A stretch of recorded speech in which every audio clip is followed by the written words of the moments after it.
Welcome back, Monday morning. Get rolling on this thing. This is what I've already done so far. It's 9:06, I've been here since 7:30. Got the cage off. Everything is fully welded now.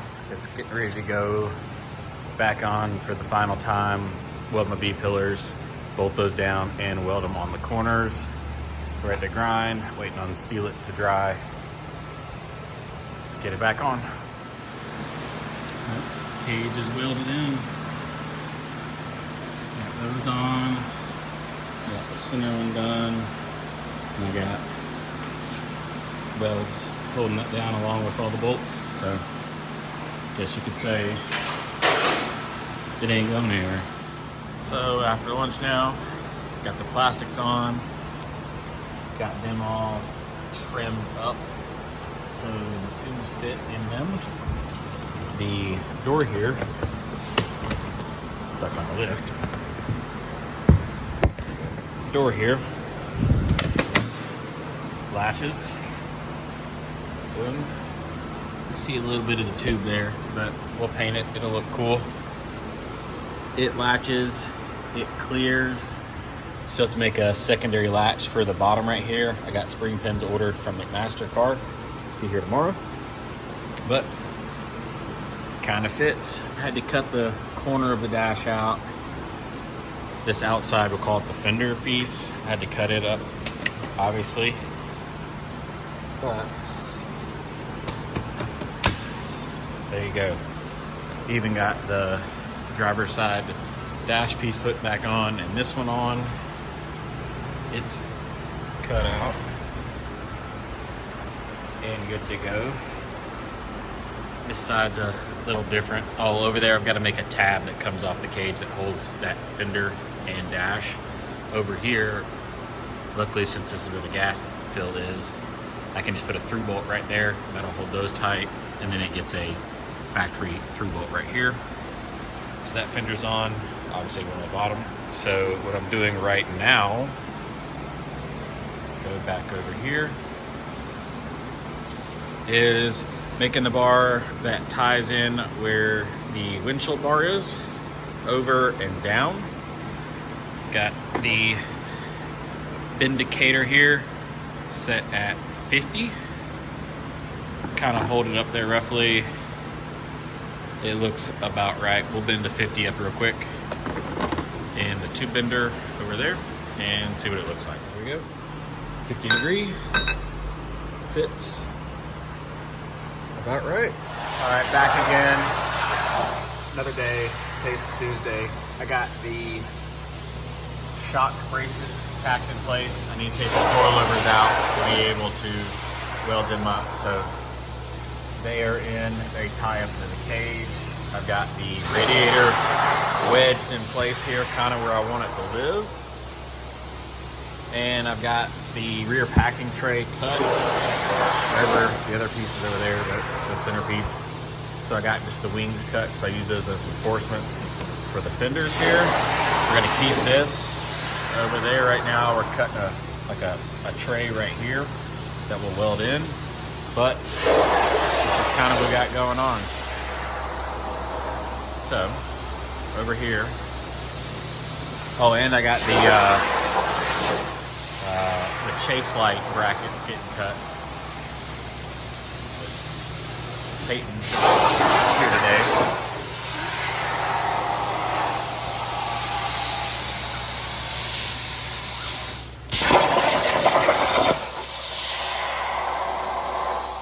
Chase light bracket, just that tray.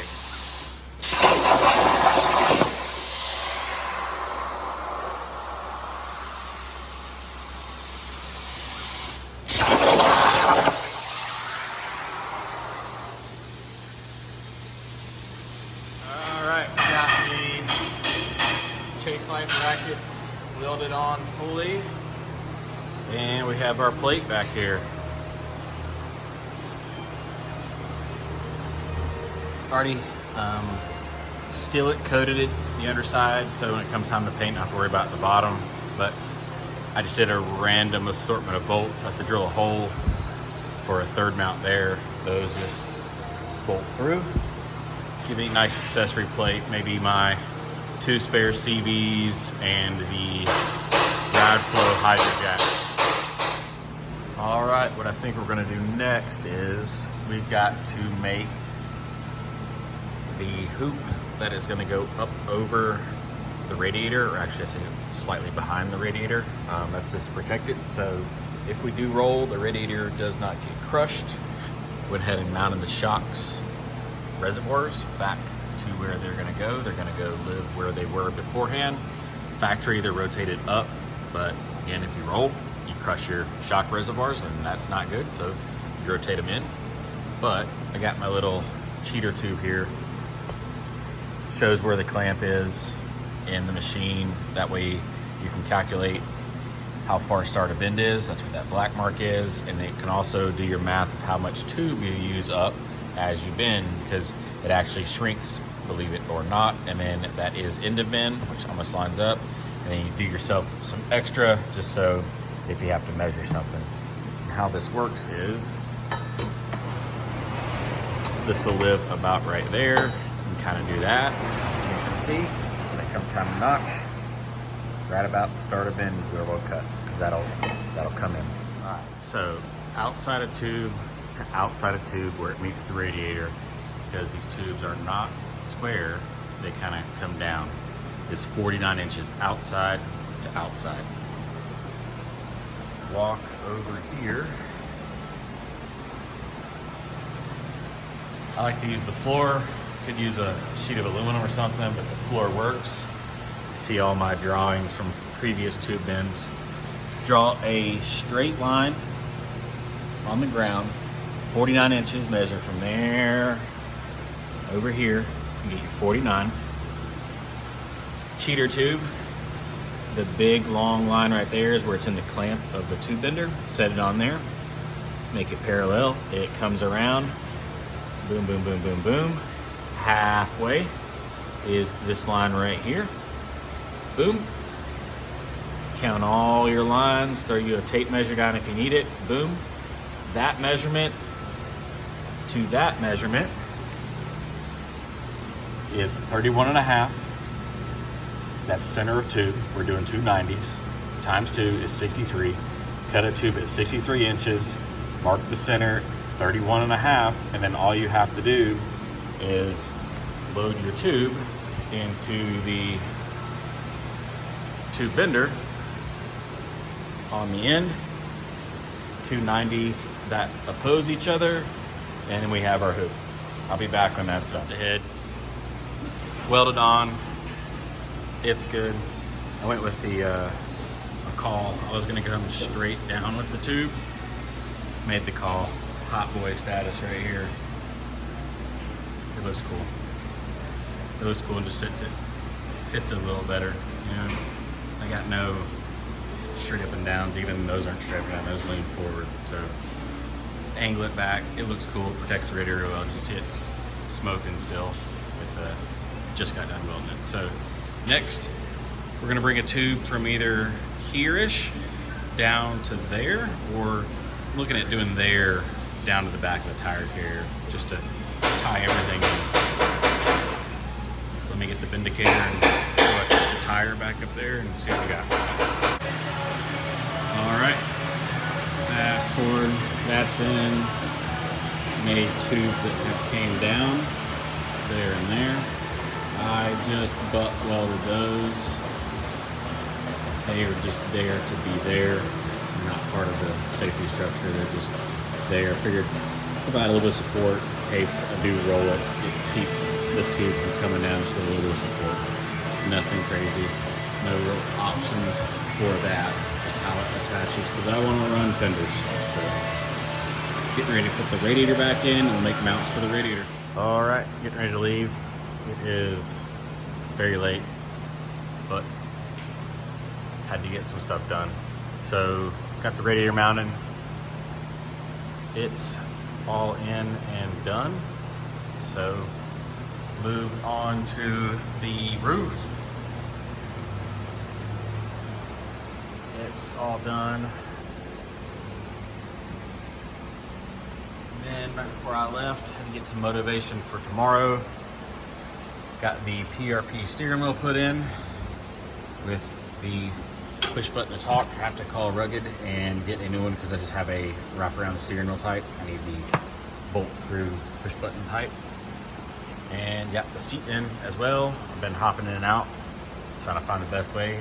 It's actually not too bad getting in and out. So let me walk around the other side so you can kind of see where the bar is in relation to the seat here. So there you go. It was raised up from original. It's above thigh high. So rules stipulate, provide protection for the driver without compromising like the ease of getting in and out. So there we go. Happy medium between the two. I feel safe in it. We got the bar right there protecting us. And then we have like a side intrusion bar. There you go. So I'm happy with it, yay. In non-side-by-side related news, this thing, Jen got working on it. My new wiring harness came in. So we got the intake manifold put back on with the sub harness. She's laying the harness out, getting everything plugged and played. Super, super awesome harness. See if I can find the fuse box for you guys. It's around here somewhere. What'd she do with it? Hold on, let me find the fuse box. All right, I found it. Right in front of my face. Give this guy a follow on YouTube. Look at his videos. Go to his website. Awesome guy to talk with. He took that massive factory fuse box and shrunk it down to just that. Crazy, right? Essentially, run that to battery. Run, obviously that's battery. And then I've got some splicing to do, but it's mainly just a key on signal and a start signal. And then some fuses and wires to run all the stuff like the fuel pump and stuff, I believe. I gotta do some more research on it, but his harness is awesome. Really, really clean harness. He eliminated the diff side of the harness, so the transmission still gets plugged in, but the diff, since I went FJ Cruiser, I don't care about lights and all that stuff. I just need the engine to run really simple, so that's what he did for me. It's beautiful. He does 1 UZ, 2 UZ, and I believe 3 UZ engines for mainly like the guys that have like 100 series or 80 series that want to go to this engine. So makes it super simple. I still have OBD2. I still have gas pedal, E-pedal, all that stuff. It's awesome. Took my ECU, got rid of some of the nannies for me as well. Again, give him a follow. Super awesome guy. Enough about this thing. It's kind of Jen's project for the next couple days is throwing that harness back into it. A lot of connectors to do. He also cleaned the harness up by like getting rid of the AC compressor stuff and just a bunch of stuff we just don't need. So, but this thing's coming together. Latches came in from McMaster-Carr. These are the like spring style pins. So down on the bottom of the door right there, about where that bolt is, I will have a spring pin, and then off of here will be a tab. So the spring pin comes in and boop, pops the tab. And that's my secondary latch that's mechanical. So I can use the factory doors here. I just like them. I like the look of a factory Can-Am. So we're trying to keep it as factory as possible. So for painting wise, anything that was on the factory cage, like you can kind of see where I painted behind some plastics. All of this will be orange, that'll be orange. Windshield intrusion bar will be black. B-pillar will be black, that will be black. The rear down will be orange, and then the crossbars we have put in will be black. Even the little center post right there, I'm gonna do it black. So from a distance, my goal is it looks like a stock Can-Am. And then when you get up on it, it's holy hell, this thing is caged. So that's the plan anyways. Another nice quick video of the project. It's coming along. Let me throw this tire up there for you. Hold on a second. There you go. Clamp the fender up there as well, because it's gonna be full body. We'll probably end up trimming this mud flap down a little bit, but it is nice because it catches a lot of the stuff. But boom, kind of get what we're going for with the tire. So I like it. Let me zoom out here. I like it a lot.